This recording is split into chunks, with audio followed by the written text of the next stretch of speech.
have come to the Lily channel, which stands for Laugh, Inspire, Learn, Innovate. And I'm so grateful that Rocky Schurr not only is my guest, but we got to use his technology. Drum roll for Rocky.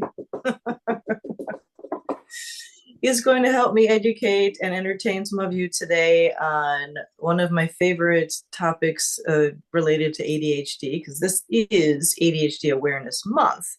I happen to have it. I don't know about Rocky, but I do for sure. And for those who aren't familiar, well, everyone knows about ADHD, but attention deficit hyperactivity disorder, chuck the disorder, just ADH. And I love educating business owners. Rocky is a business owner. I'm not sure what your separate business name is, but I know that you coach with speech as well as have a band.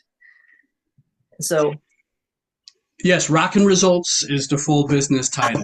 okay. Putting it's an umbrella with a lot of different things under it. So getting my CC LLC established now, but yeah, you're right on track, business owner. Yeah, you are.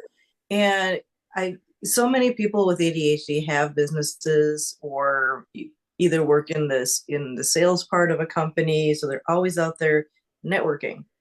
And especially after COVID, people realize they need a side income and they are out there networking. Well, those who have ADHD and maybe even those who don't find it challenging. I mean, I've always thought it was fun because it was so energizing. Do you actually enjoy it, Rocky, or do you just look like you enjoy it? I do actually enjoy it because the reason why is I've learned to bring 100% of myself into it.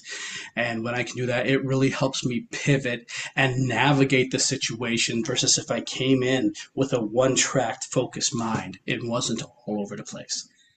Yeah.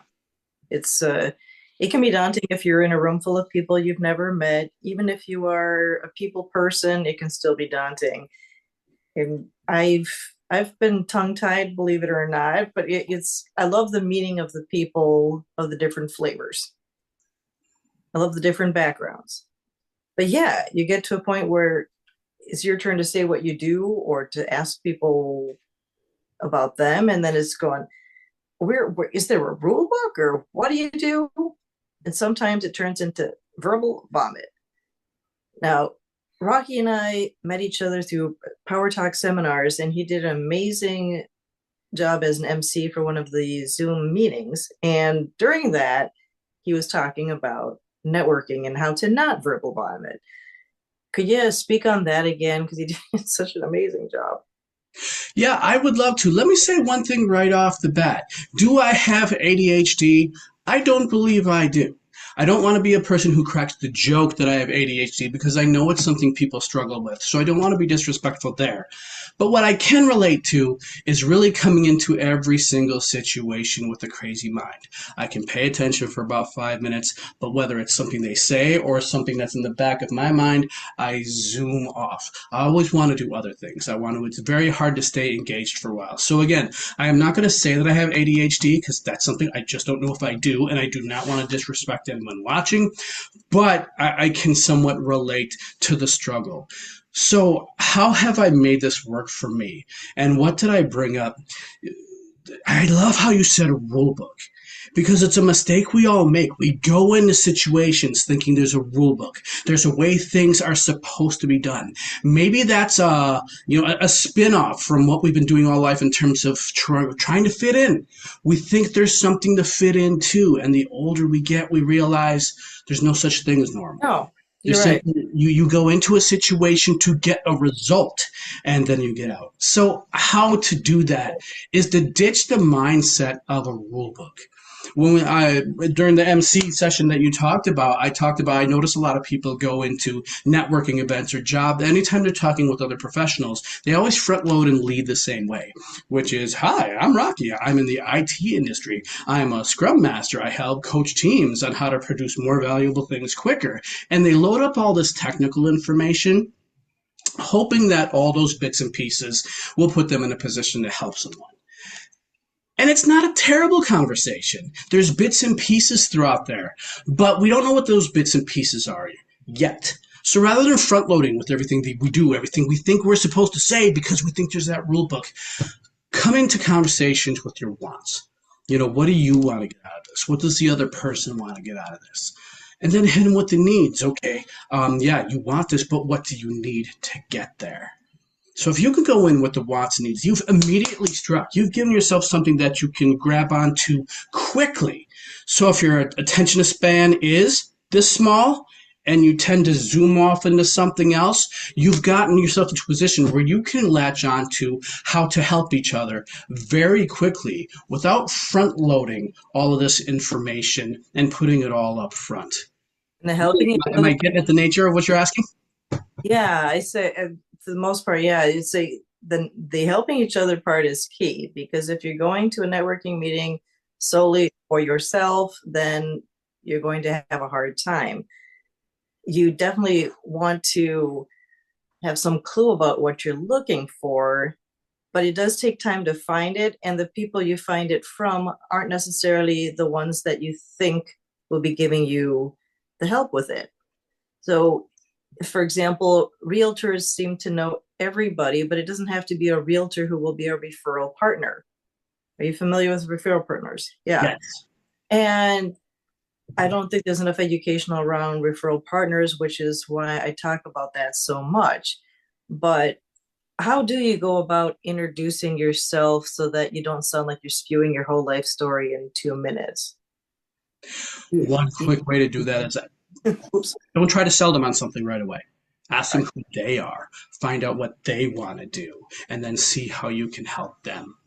Because I'm about to use an analogy that I've never used before. So let's see if this goes off the rails. I like to use the skeleton analogy. Everybody wants to be one of the big major bones, the hip bone's connected to the thigh bone.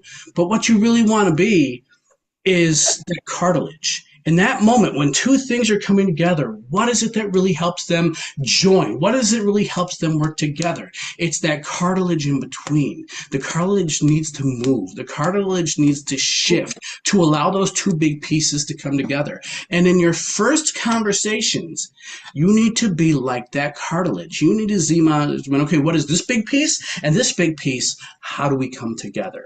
So to make sure you're not spewing your whole life story, again, don't front load your entire talk with everything about your life, all your skills, all your things. Because here's a dirty little secret. Just because you've done something before or you're doing it now doesn't mean that's what you want to do later. Good Meet in point. the middle, become that cartilage, and find out how can you help each other.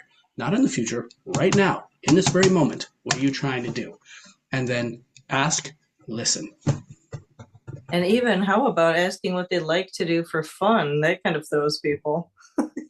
Right, because there's a separation there. There's a lot of us that do this by day, but we do this by night. And there's ton of people out there that think those two don't connect at all.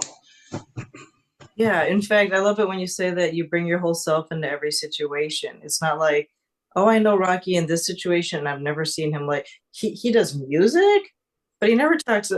Really? No, it's you'll probably throw in music into different conversations or sing. You heard him practically singing, so it's really cool, and it can also help tie you to their other interests if you hear what they do in their free time. It gives you more dialogue. Oh, you have a dog too. Oh, that's awesome. When did you get yours? Oh, yeah, and it lightens people up. It really does. It also helps you come across as genuine.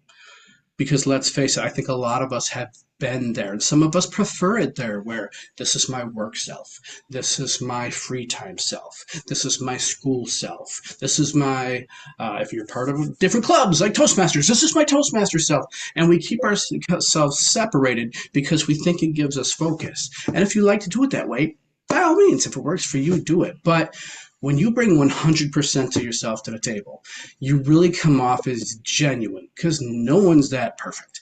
No one is as confident as we might like to make ourselves look. I have this belief that we're all winging it in one shape or form. And when you bring your Yeah, 100% of yourself, you really make that clear so people can connect with you as a human. that's so true. Do you have any nightmare stories? I mean, not nightmare. What do you like?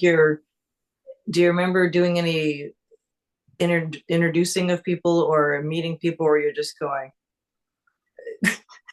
I, I, I can think of some situations. How about you? Yeah, I can think of some. The ones that immediately spring to mind were so bad, I don't even want to say them here. So I'm going to bring 99.9995% of myself to this conversation. I say the ones that immediately ask, "Oh, what do you do?" I'm thinking, how about a little bit of kindling before you get the fire going? That's why there's small talk. That's, you know what I mean? Yes, you have to. It's like any process. You have to fail fast.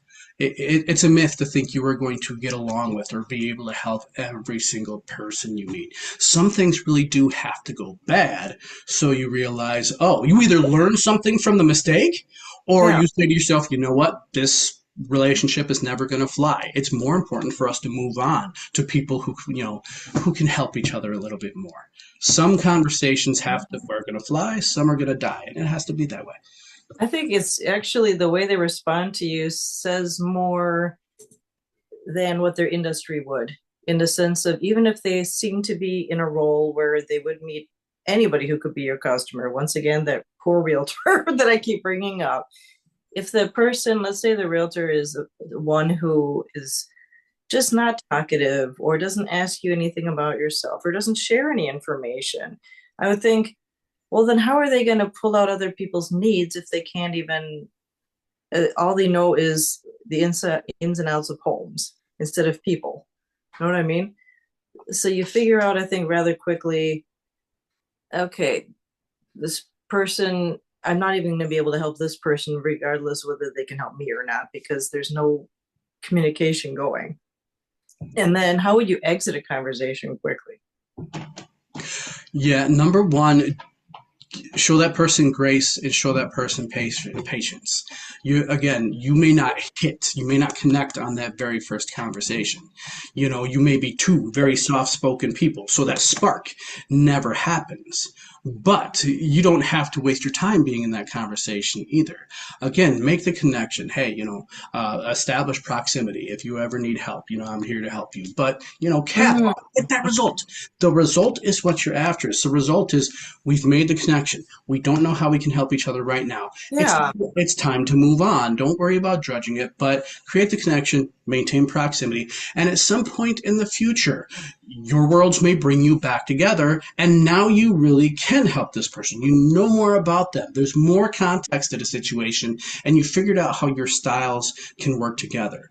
So while I say walk away from a conversation that's just not flying, not in a way that burns the bridge either, no, because life has a way of circling back around and bringing people back together in very strange ways.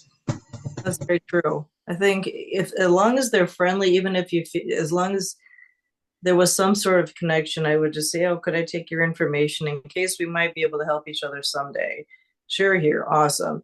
And unless they ask for your card, you don't necessarily need to give yours, but you have theirs, and then just follow up.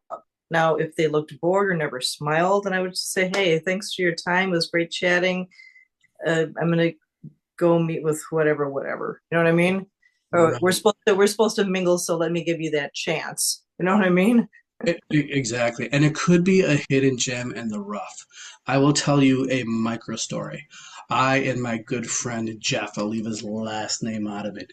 We came together when I worked at a company other side of town, and we were very inconvenient with each other from the get go. I'm very fly by the seat of my pants. All right, we're going to do this. We're going to make decisions on the fly. We're going to go, go, go, go, go. He was very ground level. We're going to do this methodically. There are established processes, there are industries, and da da da. So I don't want to say we hated each other, but the feelings were there. Okay, we did not get along well. We were very inconvenient with one another. But when we survived that inconvenience, when we survived those little nipping at each other, we formed a relationship because it was more than skin deep. It was more than courtesies and whatnot, where we formed a relationship where he made sure I didn't get us sued. or fired by all the crazy things that I wanted to do. And I made sure he didn't cement our feet to the floor with process for all the things that he wanted to do. So once we survived that initial awkwardness and inconvenience, we really formed that bond because we knew how to work with each other. And he's a dear friend to this day. I love the man dearly. That is so cool. It's if you were to say in a convenient, not throw up you nutshell of what you do at your 8 to 5 job, let's say I just met you at an event. I mean, what would you say to me? I would say I go into a room with IT teams and IT organizations, and I help teach them how to make decisions quickly without sacrificing quality that gets them to try things so they can get results. And if they need further convincing, I will let them know I do that by walking in and finding out what their problems are, what their struggles are, and what their challenges are. It's because number one, that gets them driving me. I'm not telling them what to do. They're telling me what problems they Mhm. need to correct. And here's the dirty little secret about problems. Wants, people have been thinking about those for a long time. They've been polishing them for a long time. Needs are even worse. They Hmm. have a vision, and how you fulfill those wants and needs has to fit their vision.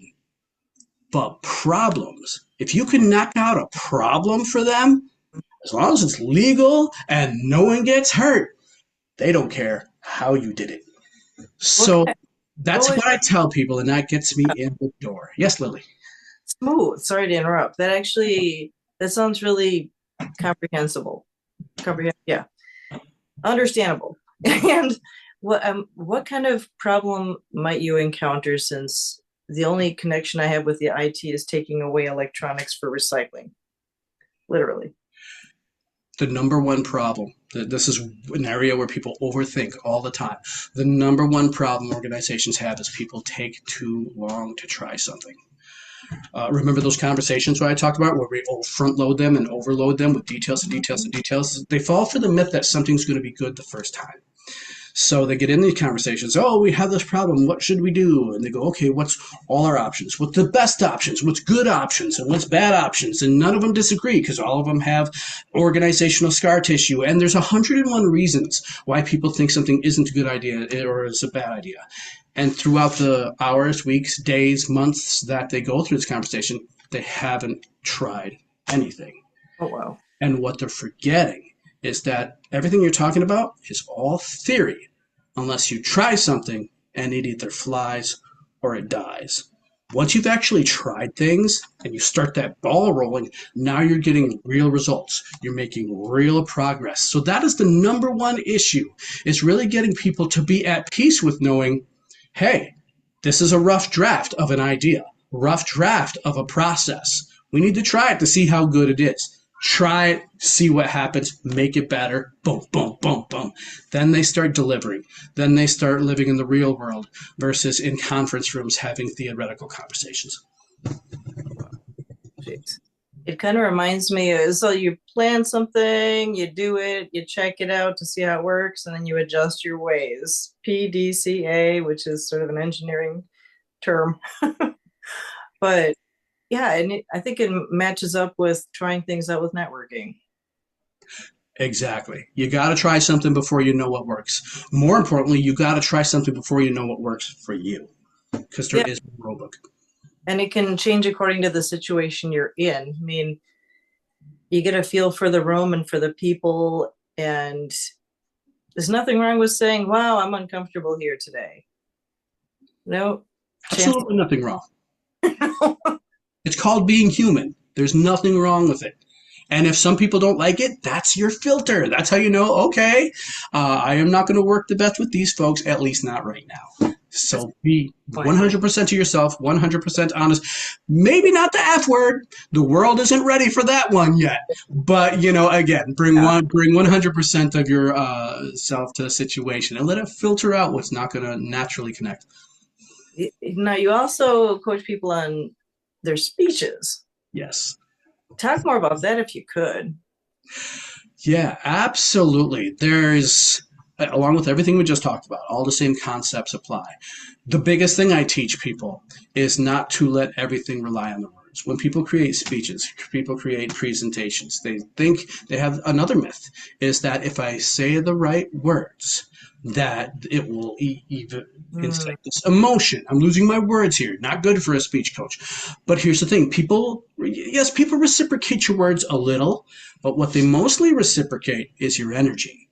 The mm, energy that you bring to the table. I can say all the right words, but if I'm in this situation where I just think I'm bored with the conversation, I don't really want to help you. I'm not even making eye contact. oh God. How well are you going to take that? The number one thing, especially when you're writing inspirational speeches, educational workshops, you want people to be motivated. And so then the energy you want to bring to the table is, hey, I want to help you. I don't just want to look cool because I know all this cool stuff. I want to help you. If what I'm saying is wrong, steer me, Yeah. so we can get to a place where we can help each other, where you can solve your problems and get to where you want to go. So, reeling that back in, Mhm. again, the very first thing is to stop putting all that burden and the pressure on their words. You have so many tools in the shed. Don't put all of them just on the words. That's very true. I think with the intonation you've talked about, with the you gave a lot of tools in previous talks. I'm just trying to remember what all they were, but I remember mainly the energy and how you were saying with the pauses and what's one other tool you can think of beside obviously the words? Well, I think body language was one. Tell a story. Tell Yeah. a story. Here's every single person watching this, every single person who decides not to watch this, has all had opinions thrown at them all day long. Some of them solicited, most of them not. They've been hearing info, facts, you name it. They've been hit with information all day long. They don't want to hear any more information, so you have to earn it. Tell them a story. Mm, Be vulnerable in your story. If what you're giving them leads to a place of wisdom, then tell them about a time you were ignorant. If something you're telling them leads to a thing of success, then tell them about how you failed. Because even if they don't get the full message, even if they don't agree with the message, we're always willing to sit down and listen to a good story, especially if it's entertaining. yeah, that's very true. Now, one other thing I realized with the networking is that you'll notice that people often want to seem like they're really busy because then they must be really important. So chances are when you ask them, what do you do for fun? Then their first reaction might be, oh, fun. I don't have time for any fun. I'm so busy. And that you think that makes them look good because they have so many clients, they don't know what to do with it. However, it's also, depending on how they answer, that could also be an door opening for someone who is building a team and wants maybe teammates, whether you have a network marketing company, a franchise. There's more people now who are looking for that. So if you are gentle with the question and just saying, "I'll do anything for fun in the few minutes that you have," literally, if you preface it by saying "in the few minutes that you have," then they might indicate whether or not they're looking for some, maybe they do have a side business. Who knows? You just never know. But also make it imply that, yes, I know you're insanely busy, but in the small time you have. And then it's just like almost assuming the sale of that you get the answer to that question, other than, yeah, I'm just too busy to have fun. End of question. I'm like, come on, that's all you have for me? You know what I'm saying? There's ways to get more information out of people. There really is, and there's a lot of layers to what you just said. Here's the good news: if you are an insanely busy person, I think it's okay to tell people that. I am a big believer in truth in advertising. If you're crazy Yeah. busy, you're crazy busy. I'm crazy busy. But in terms of how we make sure we're still connecting with that person, don't say I don't have time for this. But don't fall in the same trap I see a lot of people falling into. It's okay. If I'm going to make a connection with this person, then we need some kind of plan. We need to drive them some big, glowing, result here. No, just establish the next step. Oh yeah. Um, just establish the next step. Just say, make an appointment. The last networking I was at an event was put on by a person named Travis Sims, so I want to give him Oh full credit. yeah. And yeah, while he was on stage, he said, do me two favors. Number one, don't sell yourself to anybody tonight. No. But rule number two, make an appointment. I want you to make at least one appointment tonight. And that's a great piece of advice for everyone watching this. All it has to be is a next step because we trust what we know. And if they know there's a next step, then they trust you at least that much to meet you at that next step. But you've advertised you're a busy person, so they don't have overly big expectations either. All it is another chat down the road. Oh yeah. I'm definitely not trying to say that you start pitching people, but I mean, not pitching them, pitching to them. But if they've given, for example, their card or you're clever and you have a notepad, then make a note of the fact that they wish they had more free time or just things that you've noted about them and just say, yeah, it'd be great to meet with you again and uh, let's be in touch. I mean, even Mm-hmm. if you don't book the appointment right there and then at least get in touch with them within the next day or two. But yeah, if it's been going really well, then definitely say, hey, how about we meet for coffee or whatever works? Do you have time next week? Or I don't know. But yeah, if as Travis is pointing out, you don't pitch to a person, you just gather information. Right. And let me give one more example from the same Yeah. event that actually it just came back up today. I and another gentleman said we shared the same problem. Hey, our problem is staying on the gas. We've got so many things going on. I've got kids, I've got family, I've got bands, I've got everything else. My biggest challenge to getting my business, keeping my business in motion, is making sure I'm at least touching it every single day. Mhm. So I and this gentleman shared that problem, and we worked out an agreement where, hey, every 2 weeks, every month, we're just going to email each other. Doesn't have to be long. You just say, hey, do something today. And I just got that email today from that Oh, kind sir. cool. It's touching base and makes just that one quick little reminder to say, hey, do something to push your business or yourself forward today. So it was a great thing that came through. A Cool. very small way we can help each other, and That's it's not a huge smart. specialized skill. Yeah. What are you doing for fun before I let you go? But what I'm doing for fun, I just got done with a tour, a regional tour across multiple stops in the U.S. doing a speech workshop. So Ooh. right now for fun, I am focusing on family. We just decorated the house for Halloween. So big, yeah, yeah. I got to get all the animatronics out there, but all the inflatables and lights, raw, Wow. Oh, good to that's go. Yeah. cool. Oh my, so you put them in the front yard. Yeah, front yard, the side yard, any place that's visible from the road, that's where lights are going to go. That is cool. I wish I had that decorating know-how because wow. Are you going to be passing out any candy or no? Always, always. What's your thing? Okay, two things. Number one, we like to be the house that gives out the full size candy bars. All right. Really? Wow. Yes, yes. But I'm not going to throw my wife under the bus. I will co-own this decision with her.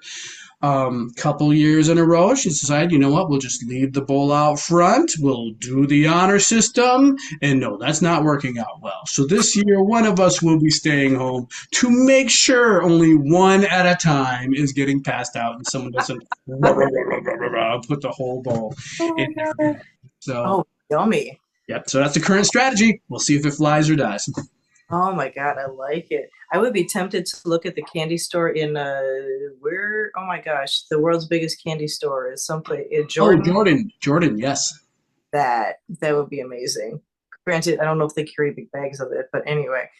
Man, Rocky, oh, we're going to be putting one of your videos from your YouTube channel onto this video, the type where you can just click on it and go to the next person's video so that you can hear his music, hear how awesome he is. I mean, you've already heard largely, but wow. I really appreciate you helping the rest of the crowd here. And comment below, you guys, as to what interesting networking stories you've had or any questions you have for either of us to answer. So, woo! Thank you for being on and come back again, okay? Of course. Thank you so much, Lily, for the opportunity. Happy to come back anytime. I may have to interview you on my YouTube channel. We're going to help each other out somehow. Oh my gosh. Well, So seek him out for his music and for his coaching expertise for speeches. And we'll see you soon. And don't forget to subscribe. Thank you for those of you who already have. Have an awesome October. See you later. Bye bye. Bye, everybody. Thanks a lot.